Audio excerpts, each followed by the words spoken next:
नमस्कार। सत श्री अकाल। The Punjab pulse interaction series ਦੇ ਵਿੱਚ ਮੈਂ ਗੁਰਤੇਜ ਤੁਹਾਡਾ ਸਭ ਦਾ ਸਵਾਗਤ ਕਰਦਾ। ਸਭ ਤੋਂ ਪਹਿਲਾਂ ਤੁਸੀਂ ਸਕਰੀਨ ਤੇ ਇੱਕ ਖਬਰ ਦੇਖੋ। ਇਹ ਖਬਰ ਜਿਹੜੀ ਪੰਜਾਬ ਦੇ ਵਿੱਚ ਕੋਈ ਪਹਿਲੀ ਖਬਰ ਨਹੀਂ ਹੈ, ਪਰ ਇਹ ਜਿਹੜੀ ਘਟਨਾ ਹੋਈ ਹੈ, ਇਹ ਜਿਹੜੀ ਸੁਰਖੀਆਂ ਬਣੀਆਂ ਨੇ, ਇਹ ਬੜਾ ਵੱਡਾ ਸਵਾਲ ਸਾਡੇ ਸਾਹਮਣੇ ਖੜਾ ਕਰਦੀ ਹੈ। ਪੰਜਾਬ ਗੁਰੂਆਂ ਪੀਰਾਂ ਰਿਸ਼ੀਆਂ ਮੁਨੀਆਂ ਦੀ ਧਰਤੀ ਰਹੀ ਹੈ, ਪਰ ਇਸ ਧਰਤੀ ਤੇ ਅੱਜ ਕੱਲ ਕੁਝ ਵਿਸ਼ੇਸ਼ ਧਰਮ ਦੇ ਨਾਮ ਤੇ ਜਿਹੜੇ ਅੱਡੇ ਪਖੰਡਵਾਦ ਦੇ ਨਾਮ ਤੇ ਚਲਾ ਰਹੇ ਨੇ, ਉਹ ਬੜਾ ਵੱਡਾ ਚਿੰਤਾ ਦਾ ਵਿਸ਼ਾ ਹੈ। ਅਸੀਂ ਪਹਿਲਾਂ ਸਪਸ਼ਟ ਕਰ ਦਿੰਦੇ, ਕਲੀਅਰ ਕਰ ਦਿੰਦੇ ਕਿ ਅਸੀਂ ਕਿਸੇ ਵੀ ਧਰਮ ਸੰਪਰਦਾਇ ਜਾਂ ਜਾਤੀ ਦੇ ਖਿਲਾਫ ਨਹੀਂ ਹਾਂ। ਅਸੀਂ ਗੱਲ ਕਰ ਰਹੇ ਹਾਂ ਸਿਰਫ ਉਸ ਪਖੰਡ ਦੀ ਜਿਹੜਾ ਇੱਕ ਬੜੇ ਵੱਡੇ ਪੱਧਰ ਤੇ ਚਲਾਇਆ ਜਾ ਰਿਹਾ, ਕੇਵਲ ਪੰਜਾਬ ਨਹੀਂ ਬਲਕਿ ਪੂਰੇ ਦੇਸ਼ ਦੇ ਵਿੱਚ। ਅੱਜ ਸਾਡੇ ਨਾਲ ਮੌਜੂਦ ਨੇ श्रीमान राहुल तिवारी जी। नमस्कार तिवारी जी। ਸਤਿ ਸ਼੍ਰੀ ਅਕਾਲ। ਨਮਸਤੇ ਬਾਜੀ। तिवारी जी ਕਿਸੇ ਜਾਣ ਪਹਿਚਾਣ ਦੇ ਮੁਹਤਾਜ ਨਹੀਂ। ਜਿਹੜਾ ਪਖੰਡਵਾਦ ਪੰਜਾਬ ਦੇ ਵਿੱਚ ਬੜੇ ਵੱਡੇ ਪੱਧਰ ਤੇ ਚੱਲ ਰਿਹਾ, ਉਹ ਮੁੱਦੇ ਤੇ ਇਹ ਆਪਣੀ ਵਿਭਾਗ ਰਾਏ ਰੱਖਦੇ ਨੇ। ਇਹਨਾਂ ਦਾ ਇੱਕ ਬੜਾ ਵੱਡਾ ਰਿਸਰਚ ਹੈ ਉਸ ਦੇ ਉੱਪਰ, ਔਰ ਇਹਨਾਂ ਦੀ ਕਿਤਾਬ ਵੀ ਇਸ ਵਿਸ਼ੇ ਤੇ ਆ ਚੁੱਕੀ ਹੈ, ਔਰ ਪਹਿਲਾਂ ਵੀ ਵੱਖ-ਵੱਖ ਮੁੱਦਿਆਂ ਨੂੰ ਲੈ ਕੇ ਸਾਡੇ ਨਾਲ ਰਾਹੁਲ ਜੀ ਆਪਣੇ ਵਿਚਾਰ ਦਿੰਦੇ ਰਹਿੰਦੇ। ਰਾਹੁਲ ਜੀ, ਅਸੀਂ ਜਿਹੜੀ ਸਕਰੀਨ ਤੇ ਇੱਕ ਨਿਊਜ਼ ਦਿਖਾਈ ਸੀ, ਜੀ ਜੀ। ਉਹ ਇੱਕ ਬੜਾ ਵੱਡਾ ਚਿੰਤਾ ਦਾ ਵਿਸ਼ਾ ਹੈ ਸਾਡੇ ਲਈ। ਪੰਜਾਬ ਦੇ ਵਿੱਚ ਇਹ ਕਿਉਂ ਹੋ ਰਿਹਾ ਤੇ ਕਿਹੜੀਆਂ ਤਾਕਤਾਂ ਇਸ ਗਤੀविधि ਵਿੱਚ ਇਨਵੋल्व ਨੇ?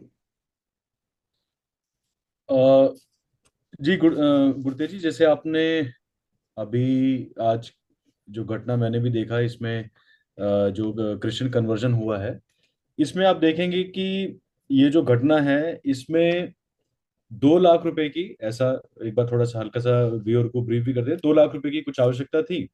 और उस गरीबी के कारण ये परिवार जो है, इसके घर में कोई पादरी वगैरह आते हैं, वो फिर उसके हिसाब से इसमें पैसे की सहायता देकर, और इन्होंने मेंशन भी करा है, उसके बाद ये अपना कन्वर्ट हो जाते हैं और चर्च जाना वगैरह शुरू हो जाते हैं। असल में क्या है कि पंजाब में क्योंकि पिछले, अगर हम 70 साल की बात करें, तो काफी डिफरेंट डिफरेंट तरह के फेजेस में से पंजाब गुजरा है। और उस वजह से पंजाब में कभी हमने जैसे देखा, खालिस्तान का भी एक समय चरम पर था। ऐसे जो खालिस्तानी सेपरेटिस्ट वहां पे काफी प्रभाविशाली हो गए थे। और इसकी वजह से क्या है कि कई सारे एस्पेक्ट्स हैं, उसके उसके डेप्थ में नहीं जाऊंगा। लेकिन ऐसा है कि पंजाब में जब से यहाँ पे अभी एक कहें कहें कि हम खालिस्तान या ये सब मुद्दा गरमाए हैं, बाकी सब चीजें हुई हैं, तब से एक और चिंताजनक हमारे सामने एक इशू सामने आ रहा है, जो कि कन्वर्जन का है। अब कन्वर्जन क्या ये लेजिटिमेट मीन से हो रहा है या इलेजिटिमेट मीन से हो रहा है? तो मेरा जो जानकारी में, और अभी तक जितने हम घटनाक्रम आजकल देख रहे हैं, तो ज्यादातर इलेजिटिमेट मीन से हो रहे हैं। उसमें एक बड़ा तंत्र है पैसा, एजुकेशन और आपका चिकित्सा। इन तीनों चीजों को लेकर ये पैटर्न कॉमन है। और यही, जैसे मैंने पहले भी आपके इसमें डिस्कशन में हमने कई बार दोहराया भी है, कि ये कोई मोडस ऑपरेंडी पहली बार नहीं हो रहा और आखिरी बार भी नहीं है, ये हमेशा होता रहेगा। इसमें क्या है कि एक तो मोडस ऑपरेंडी में जो ऐसे लोग आते हैं, जो ऐसा कृत्य में इन्वॉल्व है, सबसे पहला एक बड़ा नाम आता है बजिंदर सिंह का। अब क्या बजिंदर सिंह इसमें इन्वॉल्व है, ये तो मुझे इसमें इस मैटर में स्पष्ट जानकारी नहीं है। लेकिन पंजाब में एक, पंजाब हरियाणा में एक अच्छा और बड़ा बढ़िया कंसेप्ट जो है डेरास का, है ना, बाबाओं का, ऐसा, क्योंकि उन्होंने नाना प्रकार की विपरीत परिस्थितियों से पंजाब को, हरियाणा को बाहर अच्छा निकाला है। है।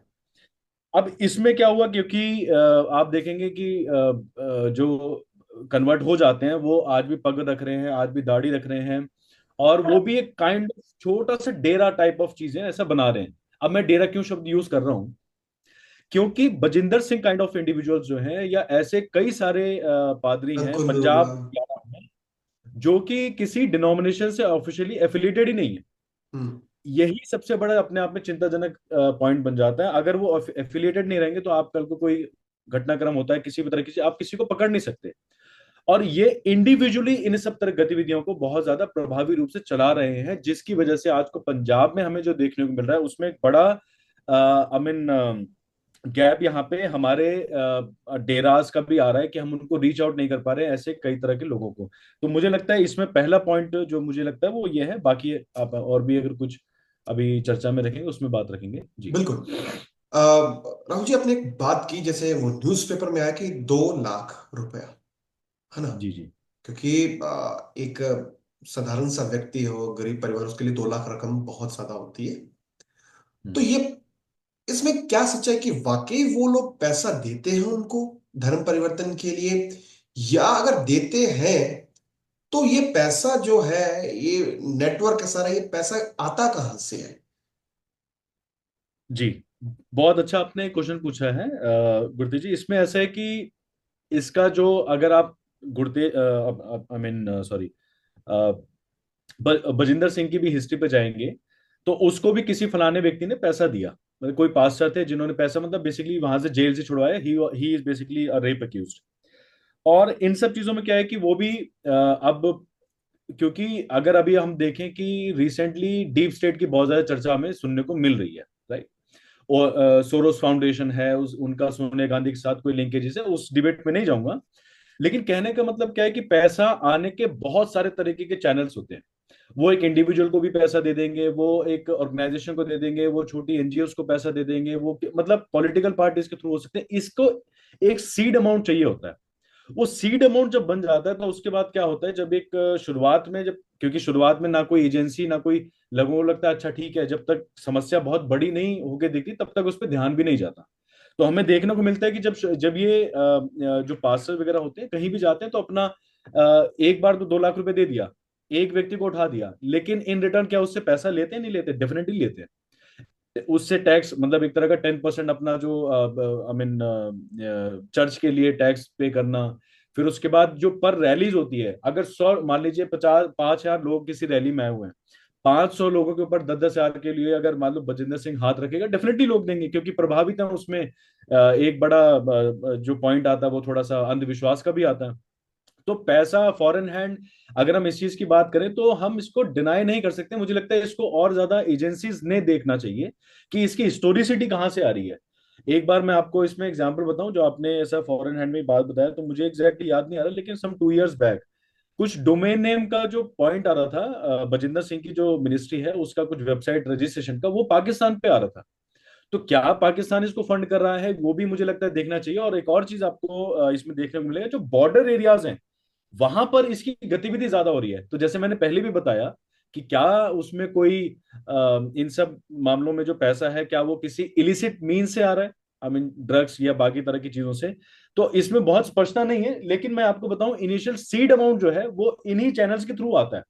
वो कोई एक, क्योंकि people like Bajinder Singh and others जो पंजाब में ज्यादातर इंडिपेंडेंट ऐसे पासर्स खड़े हो रहे हैं, ये अपना खुद एक धंधा बना रहे हैं। और धंधा बनाने के साथ इन्होंने शुरुआत में सीड मनी भले लगती है, वो कुछ लोग दे देते हैं, और देने में भी वाले भी वही लोग होते हैं जो कि भले डिनोमिनेशन से डायरेक्टली एफिलिएटेड ना हो या हो भी, लेकिन उन्होंने सीड अमाउंट दे दिया, उसके बाद आपका एक एक गाड़ी पटरी पे चल जाती है, वो फिर चलती रहती है। तो ऐसा मुझे इसमें ध्यान में आता है जी। बिल्कुल राहुल जी। राहुल जी, ये तो बहुत ਜਿਹੜੀ ਤੁਹਾਡੀ ਗੱਲਾਂ ਸੀ ਤੁਸੀਂ ਕੀਤੀਆਂ, ਚ ਇੱਕ ਬੜਾ ਵੱਡਾ ਸਹਿਮਤ ਆ ਕਿ ਜਿਹੜੇ ਲੋਕ ਨੇ ਦਸਤਾਰ, ਕੇਸ, ਇਹ ਨਹੀਂ ਬਦਲਦੇ, ਈਵਨ ਕਿ ਆਪਣੇ ਨਾਮ ਵੀ ਨਹੀਂ ਬਦਲਦੇ। ਉਸੇ जी जी ਪਹਿਚਾਨ ਦੇ ਨਾਲ, ਇੱਕ ਸਨਾਤਨੀ ਜਾਂ ਸਿੱਖ ਪਹਿਚਾਨ ਦੇ ਨਾਲ ਚੱਲ ਰਹੇ ਨੇ। ਔਰ ਇਹਨਾਂ ਦੇ ਜਿਹੜੇ ਇਵੈਂਟਸ, ਜਿਵੇਂ ਤੁਸੀਂ ਕਹਿ ਰਹੇ ਸੀ, ਰੈਲੀਆਂ ਨੇ, ਪਿੱਛੇ ਜੇ ਲੁਧਿਆਣਾ ਦੇ ਵਿੱਚ ਇੱਕ ਇਵੈਂਟ ਕੱਢੇ ਨੇ, ਕ੍ਰਿਸਮਸ ਸ਼ੋਭਾ ਯਾਤਰਾ, ਮਸੀਹੀ जी ਸਤਸੰਗ, ਹੈ ਨਾ? जी जी ਮਤਲਬ ਉਹ ਉਸੇ ਚਾਲ ਦੇ ਨਾਲ ਇਹ ਚੱਲ रहे ने। और ये जो न्यूज थी, ये जो चर्चा जिसके कारण हम आज बैठे हैं, उसमें एक उन्होंने कहा कि भाई, जो गुरसिख परिवार था, उन्होंने जो गुटका साहिब है जिनका हम पाठ करते हैं, वो और उनके घर में गुरुओं की जो तस्वीरें थी, अन्य तस्वीरें थी, या कुछ देवी देवताओं की तस्वीरें थी, उन्होंने एक बोरी में भर के उसको बाहर फेंक दिया।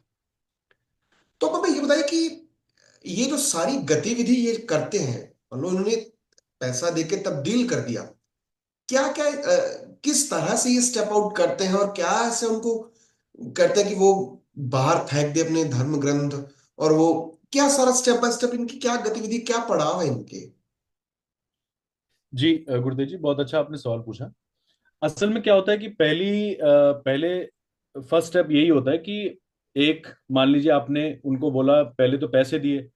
और मैं आपको एक एग्जांपल बताता हूँ मेरी एमफिल के समय का।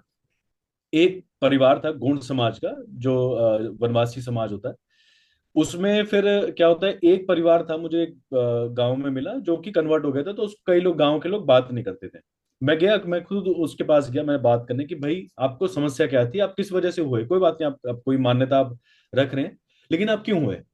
उसने बोला मुझे कि, और ये डॉक्यूमेंटेड मैं आपको बता रहा हूँ, गाँव वगैरह सब चीज मैं जानता हूँ, कोई मेरे पास है मैं बता सकता हूँ कि वहां पे एक परिवार के पास जो जो परिवार का मुखिया था, उसने बोला कि मैं बीमार रहता था, मेरे पैर में दर्द होता था, छोटी छोटी बातें ऐसा।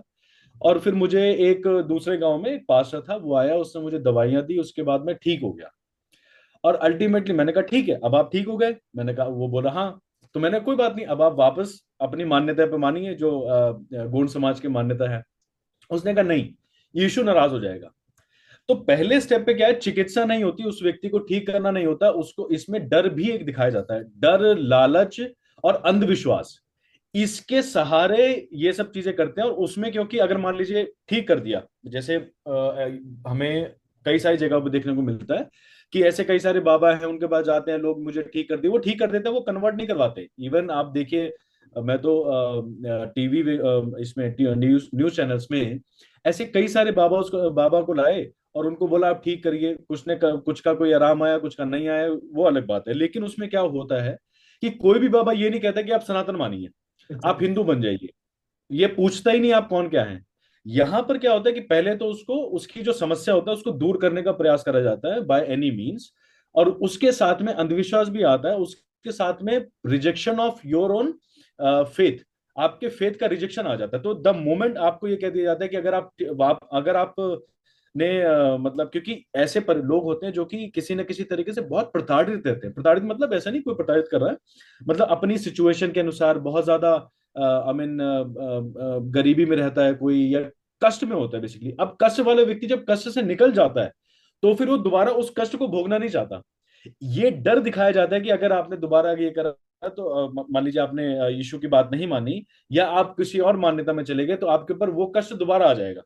तो उस चक्कर में, क्योंकि ये अधिकतर ऐसे लोगों को ही टारगेट करते हैं जो गरीब हैं, पिछड़े हैं, और जिनमें एजुकेशन की मतलब कमी है, या मतलब वो दे आर नॉट एजुकेटेड।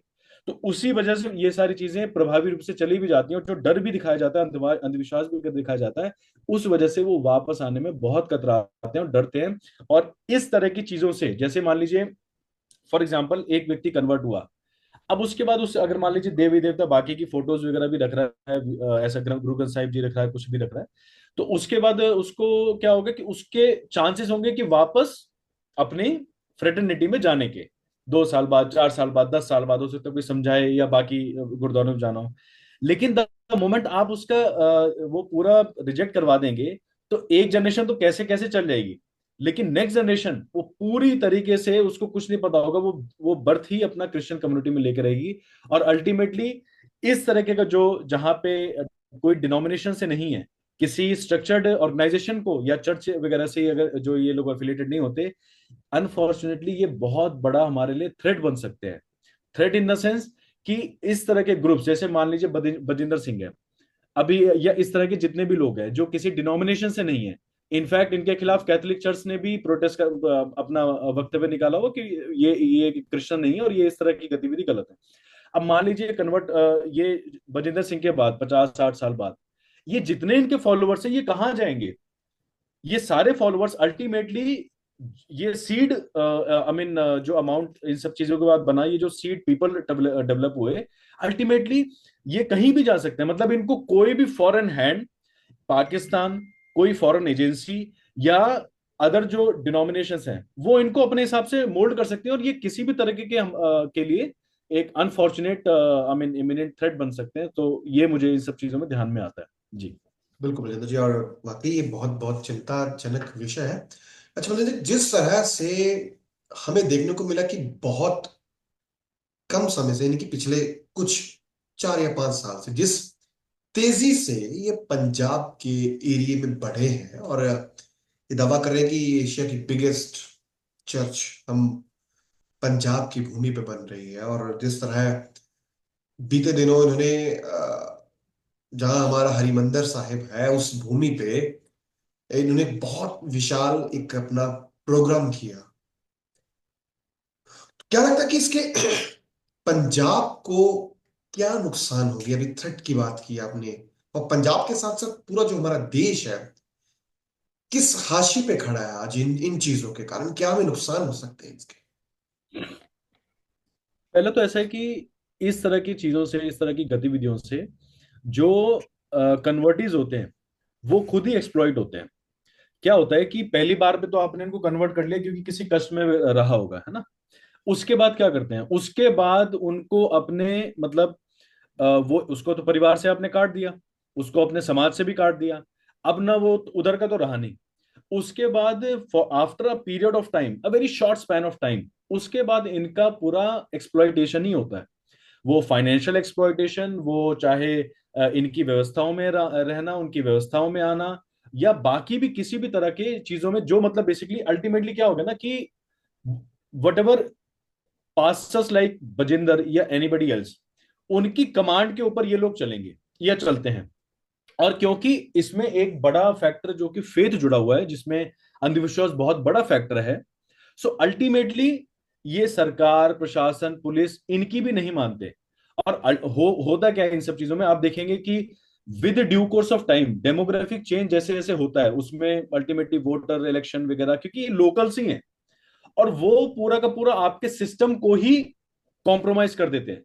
और क्योंकि पंजाब जैसे क्षेत्र में बता रहा हूँ, क्योंकि बॉर्डर एरिया है यहाँ पे, कई तरह की मैंने आपको जैसे एक बताया कि डोमेन नेम शायद ऐसा कुछ पाकिस्तान में आया था। मैं बहुत श्योर नहीं हूँ उस इंफॉर्मेशन के बारे में, क्योंकि मैंने काफी मतलब आई एम श्योर, बट मुझे अभी मेरे पास वो चेक करना पड़ेगा वो कहाँ पे। लेकिन एक मैं इसमें आपको वो बता रहा हूँ कि पाकिस्तान आपके पास में है, आप किसी डिनोमिनेशन से एफिलिएटेड नहीं हो, राइट।